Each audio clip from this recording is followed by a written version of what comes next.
Assalamualaikum warahmatullahi wabarakatuh. Halo teman-teman semua, perkenalkan nama aku Ikhdanisa Nabila dengan NIM 23133067 dari jurusan Komunikasi dan Penyiaran Islam semester 4B. Nah, seperti biasa teman-teman sekalian, bahwa kali ini aku membuat video learning journal untuk membahas terkait pembelajaran mata kuliah public speaking kemarin. Seperti biasanya, di setiap minggunya itu menampilkan 3 orang maju ke depan kelas untuk menampilkan skill public speaking mereka masing-masing. Nah, selain menampilkan 3 orang maju di setiap minggunya menunjukkan skill public speaking mereka, di sisi itu juga kita memaparkan atau menyampaikan materi yang disampaikan oleh kelompok aku, yaitu kelompok pertama, dengan tema yaitu transformasi diri, mentalitas, dan teknik komunikasi untuk menjadi pembicara yang handal. Nah, di mana kelompok pertama ini membahas terkait mentalitas dan teknik komunikasi menjadi pembicara yang handal. Nah, yang pertama itu adalah persiapan dan pengetahuan, yang dimana kita sebagai pembicara yang handal, public speaker, moderator, terus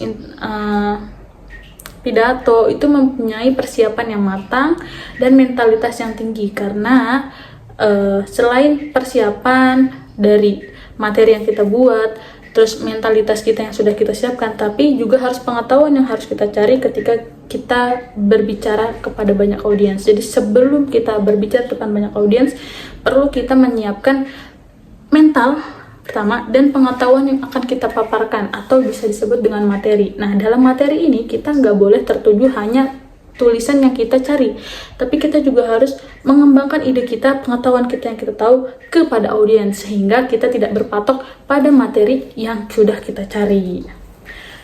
Nah, yang kedua itu ada namanya performa bahasa, yang dimana setiap kita menampilkan public speaking kepada banyak audiens itu perlu yang namanya performa bahasa.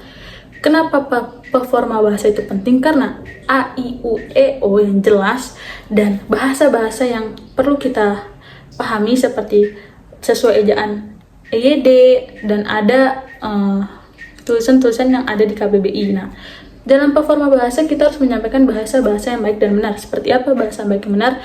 Yaitu sesuai ejaan EYD, dan harus huruf vokal atau vokal dalam mulut kita menyampaikan bahasa itu harus jelas.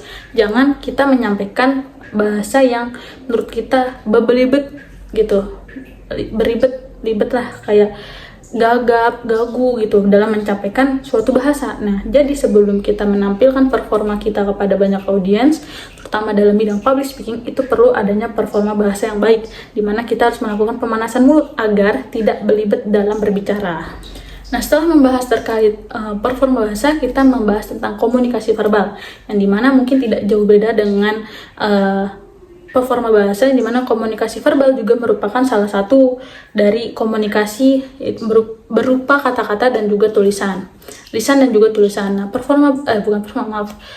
komunikasi verbal ini juga dimana komunikasi yang bisa dibilang cukup intens, karena banyak orang yang juga komunikasi bisa berupa hanya lisan dengan tulisan gitu kan, karena verbal ini merupakan komunikasi yang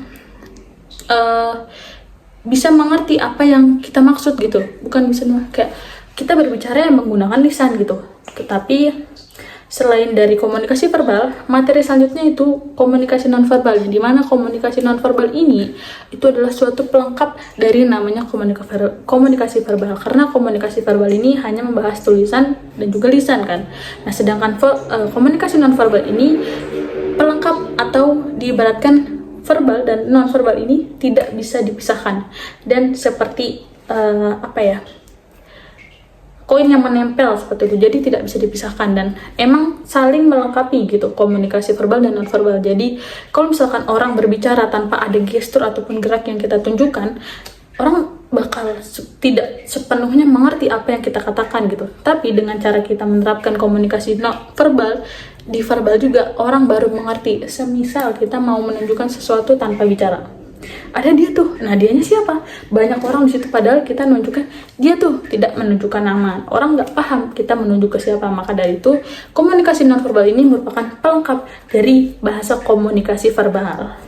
terkait membahas tadi komunikasi nonverbal, kita membahas terkait simbolik dari suatu pesan, yang dimana simbolik pesan ini mungkin gak hanya digunakan oleh kita yang mungkin simbolik ini bukan digunakan untuk kaum-kaum yang tuli, kaum-kaum disabilitas, bukan, tetapi simbolik juga bisa berpengaruh kepada kita. Misal kita dalam kondisi genting yang dimana kita tidak sanggup untuk berbicara, mungkin hanya bisa meminta tolong, kayak menunjukkan kayak gitu kan. Nah, itu juga suatu simbolik dari